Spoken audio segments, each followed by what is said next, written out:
Elles ont en commun le goût de la transgression, de la provocation, de la manipulation et de la controverse. Ce sont toutes deux des guerrières, l'une d'obédience punk, l'autre tendance Walkyrie. Elles tournent en ce moment ensemble une adaptation de La vieille maîtresse de Barbé d'Aurevilly. Asia Argento, Catherine Breillat, bonjour. Bonjour. Est-ce que cette présentation vous convient? Ah, pas tout à fait. Je trouve que la controverse, c'est nécessaire, si vous voulez, parce que l'art, qu'est-ce que c'est? C'est répondre à des questions qui ne sont pas posées. Donc forcément, les gens sont décontenancés et surpris. Donc la controverse est obligatoire quand on fait de l'art. Oui. Mais est-ce qu'on la cherche? Est-ce qu'on n'en est pas parfois meurtri? C'est difficile, la controverse. Oui, vous n'êtes pas contre? C'est-à-dire plaire à tout le monde. Oui. Finalement, c'est souvent s'abaisser. Oui. Donc effectivement, il faut plaire et déplaire. À lire vos interviews respectives, on se dit que finalement l'attelage Asia Argento, Catherine Breillat est assez cohérent. D'ailleurs, Asia, vous êtes la première à vous trouver des affinités avec Catherine Breillat parce que vous dites, elle est comme moi, c'est un monstre. Est-ce que vous êtes toutes les deux monstrueuses? Moi, je me trouve, je sais pas, monstrueuse, peut-être c'est pour simplifier, mais c'est une panthère noire, Asia. Je fais peur aux gens, je sais qu'on fait faire. J'ai trouvé une façon de vivre où je me protège beaucoup, je fais peur à tout le monde. La peur, c'est un cordon de sécurité pour vous, c'est une façon de... Oui, je connais aussi très bien la peur avec mon père. Et... Oui, avec Dario Argento. Oui, et ça me va très bien. Comment se manifeste, si le monstre il y a chez Catherine Breillat, comment se manifeste-t-il dans sa façon de diriger ses acteurs notamment? Bon, pas du tout, c'est pas ça. Elle est intransigeante. Intransigeante. Oui, oui. C'est quelque chose que je veux dans le réalisateur. Alors, ce que certains vous reprochent, c'est votre façon de diriger. Alors c'est vrai. Ils ne connaissent pas, ce sont des imbéciles. Alors ce qui est vrai, et vous le reconnaissez dans vos interviews, c'est que vous n'avez pas été tendre, et c'est même un euphémisme avec Caroline Dusset sur le tournage de Romance. Je ne l'ai jamais reconnu sur Caroline Dusset. La seule chose que je pourrais dire, c'est avec... Vous l'aviez arraché en larmes des mains de sa productrice en disant il faut aller tourner. Mais bien sûr, mais on ne console pas des acteurs qui ont peur d'une scène. C'est comme un cheval qu'on met au départ. Qu'est-ce qu'on fait? On lui donne un coup d'éperon, on lui fait pas une caresse, sinon il saute pas l'obstacle. Quand on recule devant l'obstacle, c'est normal. Oui. Les acteurs trouvent... généralement appellent le producteur en disant elle est méchante. Oui. Non. C'est normal qu'un acteur ait peur de faire ce qu'il a accepté de faire. Mais vous avez la réputation, alors... Oui, mais c'est des gens qui ne sont pas sur mes tournages, oui, qui n'y comprennent rien. Un tournage, c'est ésotérique. Oui. Ma question, c'est est-ce que finalement, les maltraités, entre quadruples guillemets, c'est le plus court chemin et le plus sûr moyen d'obtenir d'eux le meilleur? Non, le meilleur, on l'obtient, je vois avec Asia et avec Fouad, avec qui on l'obtient par la douceur, par le fait qu'on s'entend avec ces acteurs. Qu'est-ce que ça veut dire s'entendre? Qu'ils vous entendent et qu'ils comprennent ce qu'on dit.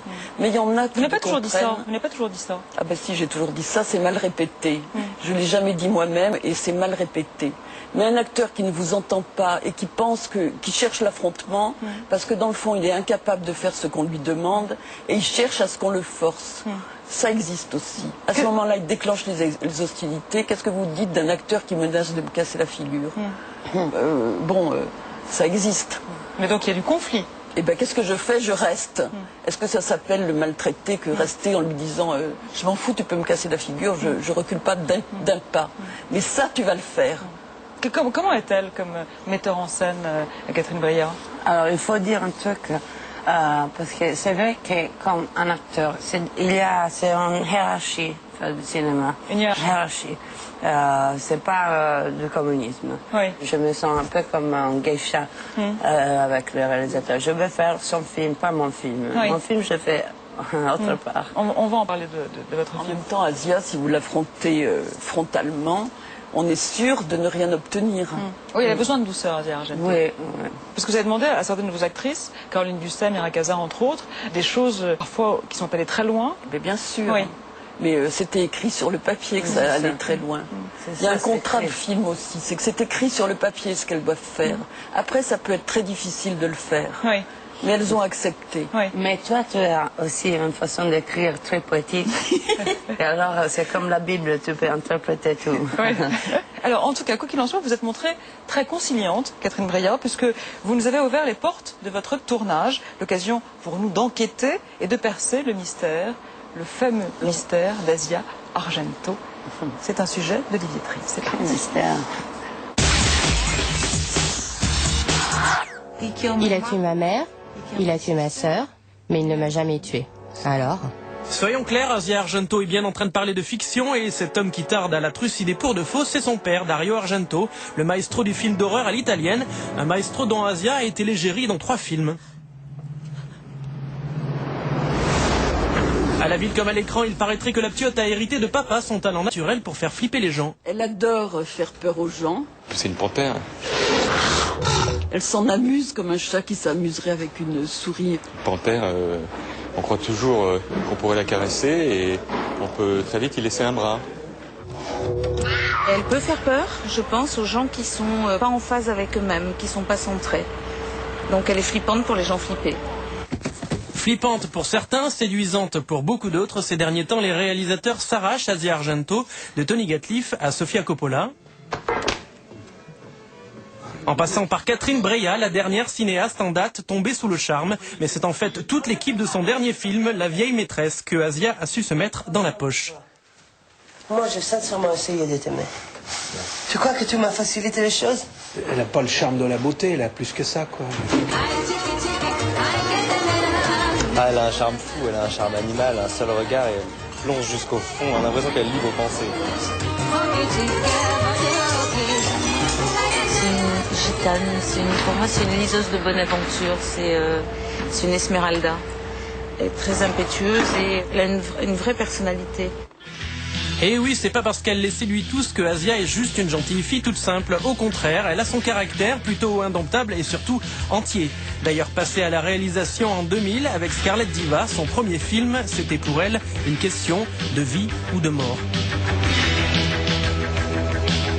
Alors non, Asia, la nuance, connaît pas. C'est pas quelqu'un qui fait avec. Elle fait. C'est tout. Comme c'est une personne entière, quand ça lui plaît pas, on le sait. Que faites-vous pour faire flipper les gens à ce point? C'est une question de regard. Je connais aussi des techniques d'intimidation. C'est-à-dire? Tu prends quelqu'un comme ça, derrière, tu lui parles, tu fais un peu de pression sur le dos, comme ça fait très peur. Oui. J'ai des techniques. Vous avez des techniques. Elle est vraiment flippante, elle peut faire flipper, Catherine Breillat. Non, pas elle. Oui, Oui. C'est elle, elle est plus forte que moi. Ouais, elle est plus forte que vous? Oui, je dois dire, je cherche toute ma vie. Vous avez trouvé votre maître, là? Oui, j'ai cherché quelqu'un, une femme plus forte que moi. Je cherchais des hommes, j'ai jamais trouvé un homme plus fort que moi. Ouais. Mais j'ai jamais trouvé un homme plus fort que moi non plus. Ouais. Mais Asia, elle n'est pas plus forte que moi, mais c'est mon alter ego. Elle n'est pas non plus moins forte. Elle est forte différemment, je dirais. Elle est forte dans la rapidité. Je vous dis, elle est féline. Moi, je suis plutôt un être qui ne bouge pas. Moi, j'ai plutôt la réponse du lendemain. Je suis très stoïque, je dis. Ouais. Mais je suis irréductible. Vous regrettez parfois vos emportements ou pas du tout? Vous les assumez pleinement? Écoutez, je n'aime pas les acteurs avec qui je suis obligée de m'emporter parce que ça me donne la figure de ma mère qui était très colérique. Ouais. Et la colère, c'est toujours hideux, finalement. Alors, Asia Argento, ce qui est vrai, c'est que vous aussi, vous pouvez vous montrer brutal sur un tournage. Difficile.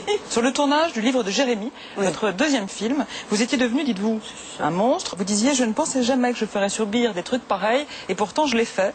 Et vous disiez qu'il fallait à l'époque ne pas hésiter à manipuler. Vous racontiez notamment avoir obtenu de vos acteurs qu'ils aient de vraies relations sexuelles, sans pour autant garder les scènes au montage. Que ce que vous cherchiez vraiment, c'était créer des tensions palpables à l'écran entre vos deux comédiens et que partant de là, vous étiez arrivé à vos fins. Alors, Asia Argento, ma question, est-ce que la fin justifie tous les moyens? Bien sûr, le film, c'est comme avoir qu'une balle. Et tu peux pas rater. Et c'est ça à faire du cinéma. Oui. N'importe quel moyen, n'importe faire souffrir quelqu'un, après on se retrouve, on dit, tu te rappelles, oui, tout passe. Mais le film reste. Oui. C'est ça la balle. C'est là où on est mes jumelles. Oui, vous ressemblez beaucoup de ce point de vue-là. Ah ben oui. Merci à toutes les deux. Comme vous le savez, sur l'autoroute du cinéma, l'été est la période propice au grand embouteillage des blockbusters dans les salles. 2006 ne fera pas exception. Après le déclenchement des hostilités mercredi dernier avec Cars et Poséidon, les machines de guerre hollywoodiennes vont pilonner le territoire jusqu'à fin août. Le popcorn risque d'avoir un goût de réchauffé. Olivier Guiss.